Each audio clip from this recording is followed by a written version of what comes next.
बच्चों, मैं फिराक गोरखपुरी द्वारा रचित गजल की का भावार्थ बताने जा रही हूँ।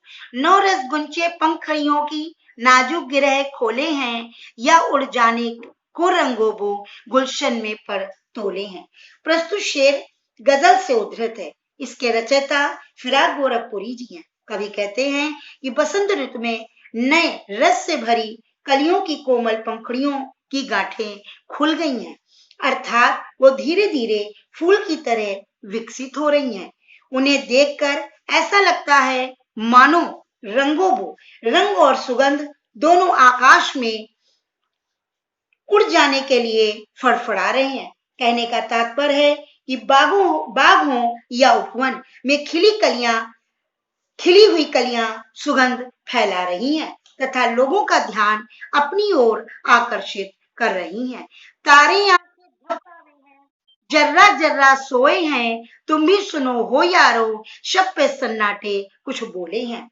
शायर कहते हैं कि रात ढल रही है, अब तारे भी आंखें झपका रहे हैं, अर्थात सोने की तैयारी कर रहे हैं। इस समय सृष्टि का कण यानी जर्रा जर्रा कण सो रहा है, अर्थात सारा वातावरण शांत है। परंतु कवि कहते हैं इस शांत वातावरण में भी ऐसा लग रहा है कि सन्नाटा यानी जो चुपचाप सब हैं वो भी कुछ बोलना चाहते हैं, क्योंकि दुखी व्यक्ति रात में ही अत्यधिक दुखी हो जाता है, उसकी वेदना और बढ़ जाती है, इसलिए वो जाग रहा है। हम हो या किस्मत हो, हमारी दोनों को एक ही काम मिला, किस्मत हमको रोले हुए है, हम किस्मत को रोले हैं।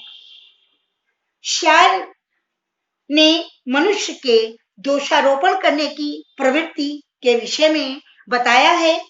वो कहता है कि संसार में मेरी किस्मत और तुम्हारी किस्मत, दोनों की किस्मत यानी भाग एक ही जैसी है। हम दोनों ही काम करते हैं। अब अभाव के कारण मैं किस्मत को दोषी मानता हूं और किस्मत मुझे दोषी मानती है। हम दोनों एक दूसरे पर रोते रहते हैं।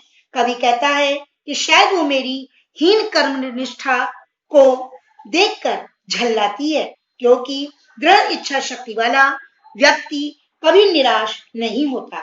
यहाँ पर जो निराशा जो है वो अकर्मण्यता पर व्यंग कसा गया है। हम जो शब्द का प्रयोग किया गया है ये उर्दू का शब्द है, ये उर्दू की पहचान है। जो मुझको बदनाम करे, काश वे इतना सोच सके, मेरा पर्दा खोले हैं या अपना पर्दा खोले हैं। शायर कहता है कि संसार में कुछ लोग ऐसे हैं जो मुझे बदनाम करना चाहते हैं।